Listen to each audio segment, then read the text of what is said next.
How's it, everyone? Welcome to another episode of Good Vibe Reviews. This is Lego set 75965, Harry Potter The Rise of Voldemort.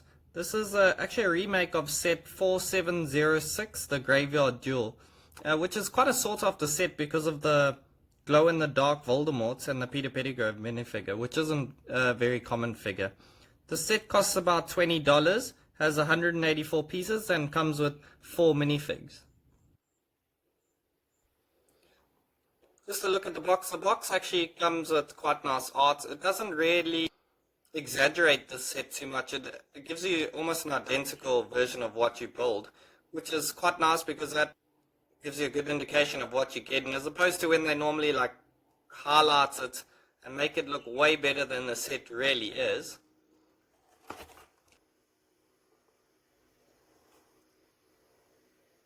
The set captures one of the more iconic scenes in the Harry Potter series. The scene is from the Goblet of Fire, and the scene is a dark scene in which Voldemort is resurrected and Harry comes face to face with his nemesis. The scene or chapter is appropriately titled The Flesh, Blood and Bone, which you can see with the little, what would you call it, like little pots over here. These pieces are meant to resemble the flesh, blood and bone. So if you see here, you have the little baby Voldemort Peter Pettigrew was looking after. Then you got the vial, which is a trans red bulb, which is supposed to be Harry Potter's blood. And then you have the hand, which is like a mechanical hand. It's a bit strange that they don't use a minifigure hand. I mean, you can always just swap it out for your own minifigure hand. Otherwise, I guess you could use the bone to resemble the bone. But it is Peter Pettigrew's hand or Wormtail's hand. So it's quite nice because you can reenact the scene, which is great. But then you can always move this out and then have the duel itself.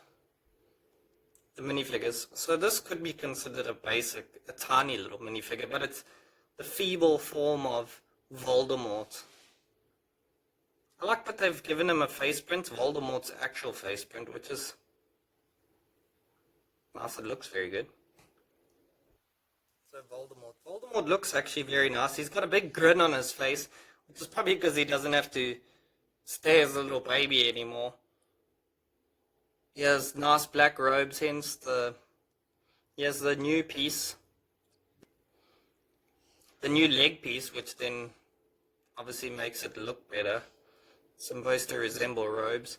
He's got the black robes with the green like Slytherin. It's the green Slytherin color on the robes. It's a very nice face print. I actually like his face print a lot. It's a pity that this isn't glow in the dark like the original Duel. That's what made it so sought after. But other than that, it looks good. The Death Eater. So the Death Eater is also in robes. It's an anonymous Death Eater. There's no names given for the Death Eater, so you can decide who you want it to be. So you can decide who you want the Death Eater to be.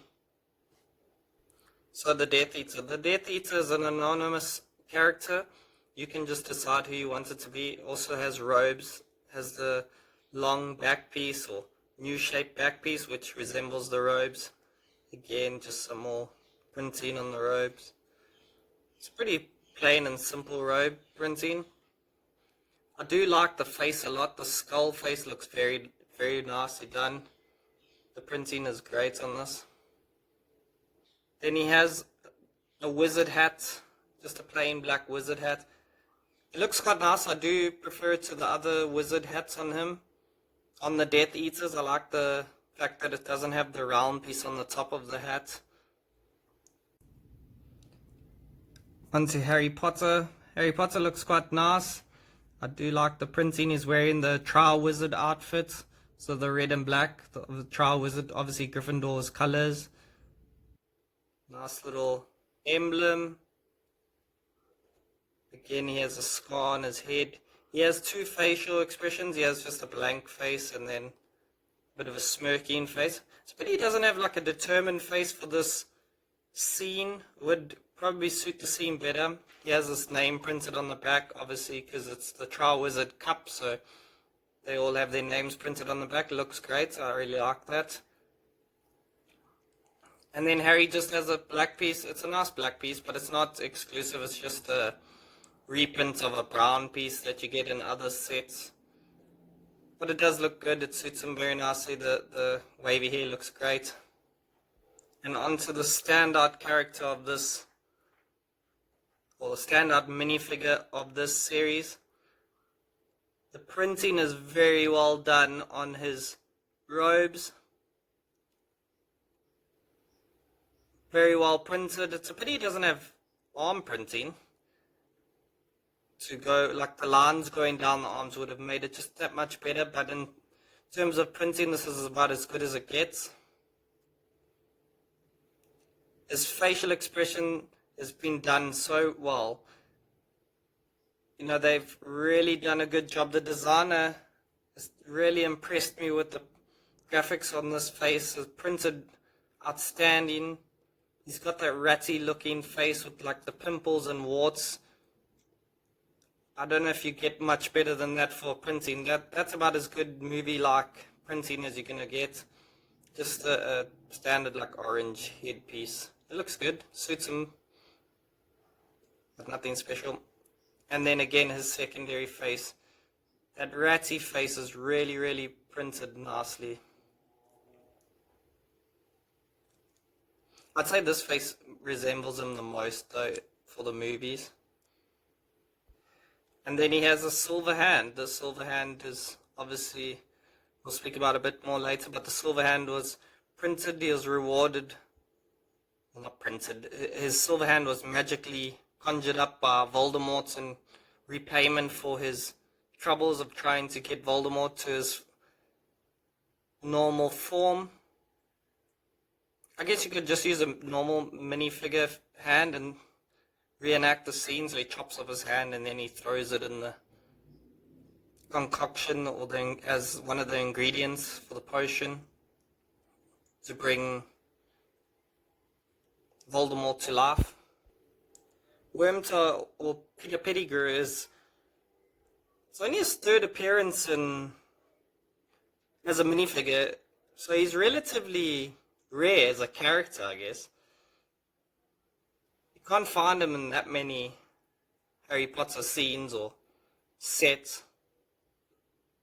So onto the set. The set is based on the Hangleton graveyard, which is the ancestral village of the Riddle family. That's why the gravestone is actually of Tom Riddle. Let's see if we can show you properly.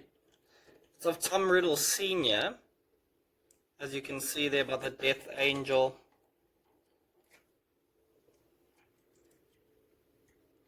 So this set in general is done quite nicely. They've used like a tan color.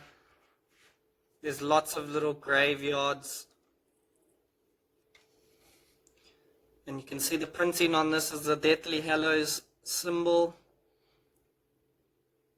That's it. Well, it's not a printing, it's actually a sticker. So you got a tombstone of the Deathly Hallows, you put the sticker on yourself. So Tom Riddle is actually also a sticker. That's a pity that that's not a printed piece. That would have been nicer. But yeah, they've got some nice pieces. They've got the ground, which you can make flat, or you can make it uneven, which it is in the movie. It's quite spacious, which is nice for if you want to play with it and reenact the scene. The scene in general is good looking, so you can reenact. There's lots of space to pretend they're fighting, however you want to do it. This is another tombstone. Comes with a nice little frog on top. These are also resemblance of tombstones. So yeah, so you can reenact the scene, change the dimensions of this scene to fit however you want it to look. So the scene is called The Rise of Voldemort. So this is why. So you can use this tombstone, which is quite nice because he's like in the ground tombstone, and then you flick him up and he comes up from the ground, and then he's resurrected from this little concoction here. take it out, and then he's resurrected. Let's give him his wand so he can battle. It's going to be left-handed. So yeah, so then you would have your battle. Harry is obviously held up by the Angel of Death.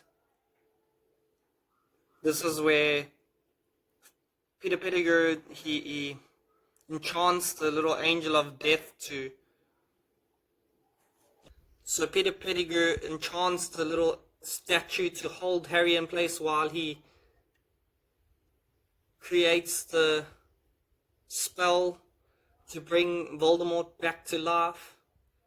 It's a nice place. You can, I mean, it's as good as it's going to get from a Lego set to hold him in place.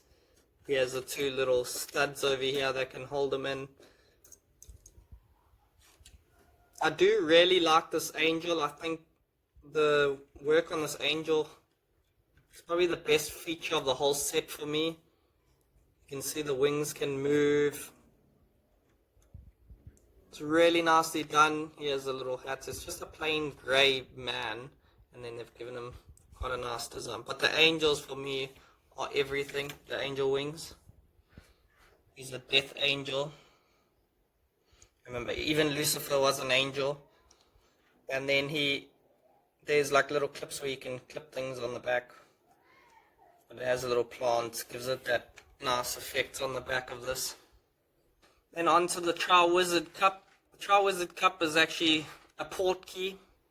It's a nice touch, especially for playability. Gives you the little port key, and then this is what Harry and Cedric Diggory, it's what the two of them use to teleport back to the graveyard. So the only complaints I would have is if they could have included maybe Cedric Diggory to better reenact the scene, and maybe a second little Death Eater, but I guess then the set would be a lot more expensive. But Cedric Diggory would have made this set probably nearly impossible to fault. The set is really well designed, and the price is very good.